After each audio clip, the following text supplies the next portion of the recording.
सृष्टि क्रम के विपरीत प्रलय क्रम का कथन तथा इंद्रियों की उत्पत्ति में क्रम विशेष का अभाव। विधान दर्शन दूसरा अध्याय तीसरा पाद 14वां सूत्र।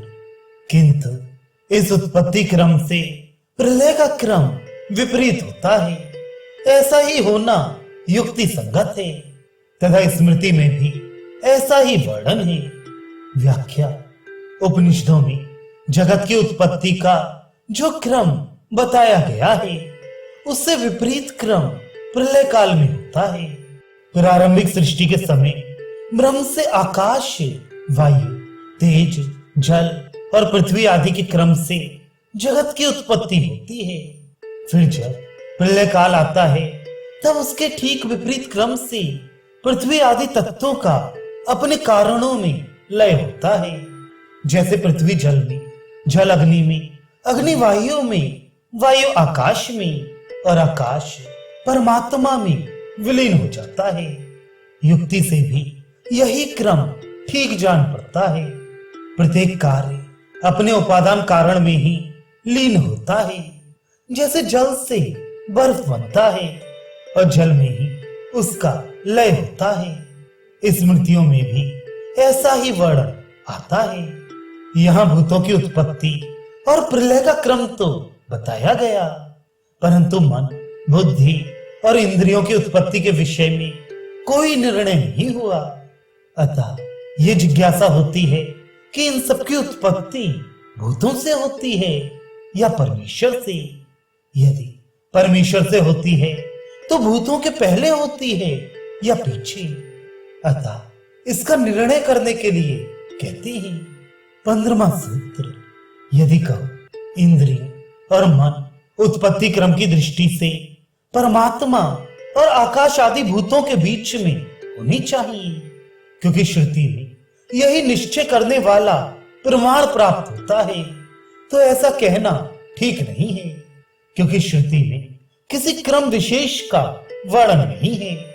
व्याख्या मुंडकोपनिषद में पहले यह वर्णन आया है कि जैसे प्रज्वलित अग्नि से चिंगारियों की उत्पत्ति होती है, उसी प्रकार ये नाना राम रूपों से संयुक्त पदार्थ उस परमेश्वर से उत्पन्न होते हैं और उसी में विलीन हो जाते हैं।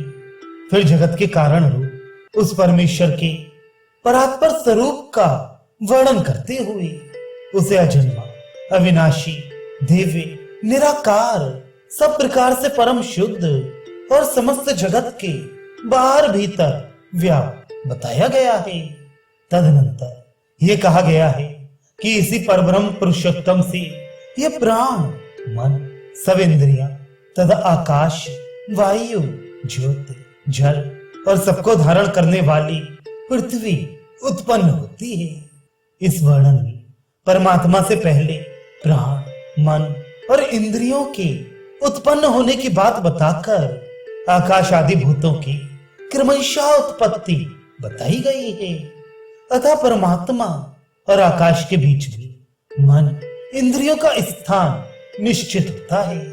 तात्पर्य है कि प्राण और इंद्रियों सहित मन की उत्पत्ति के बाद ही आकाश आदि भूतों की सृष्टि माननी चाहिए, क्योंकि उपर्युक्त श्रुति में जैसा क्रम दिया गया है वह इसी निश्चय पर पहुंचाने वाला है। ऐसा यदि कोई कहे तो उसका यह कथन ठीक नहीं है, क्योंकि इस वर्णन में विशेष रूप से कोई क्रम नहीं बताया गया है। इससे तो केवल यही बात सिद्ध होती है कि बुद्धि, मन और इंद्रियों की उत्पत्ति भी परमेश्वर से ही होती है।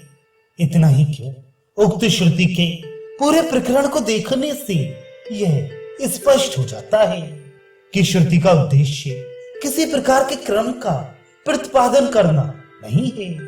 उसे केवल यही बताना अभीष्ट है कि जगत का उपादान और निमित्त कारण एकमात्र ब्रह्म है, क्योंकि भिन्न भिन्न कल्पों में भिन्न भिन्न क्रम से जगत की उत्पत्ति का वर्णन श्रुतियों और स्मृतियों में पाया जाता है। अतः किसी एक ही क्रम को निश्चित कर देना नहीं बन सकता। इस ग्रंथ में अब तक के विवेचन से परब्रह्म परमेश्वर को जड़ चेतनात्मक संपूर्ण जगत का अभिन्न निमित्तोपादन कारण सिद्ध किया गया। इससे यह प्रतीत होता है कि उस परब्रह्म से अन्य तत्वों की भांति जीवों की भी उत्पत्ति होती है। यदि यही बात है तो फिर यह प्रश्न उठता है कि परमात्मा का ही अंश होने से जीवात्मा तो अविनाशी, नित्य तथा जन्म मरण से रहित माना गया है। उसकी उत्पत्ति कैसे होती है, इसको अगले प्रकरण में स्पष्ट करेंगे।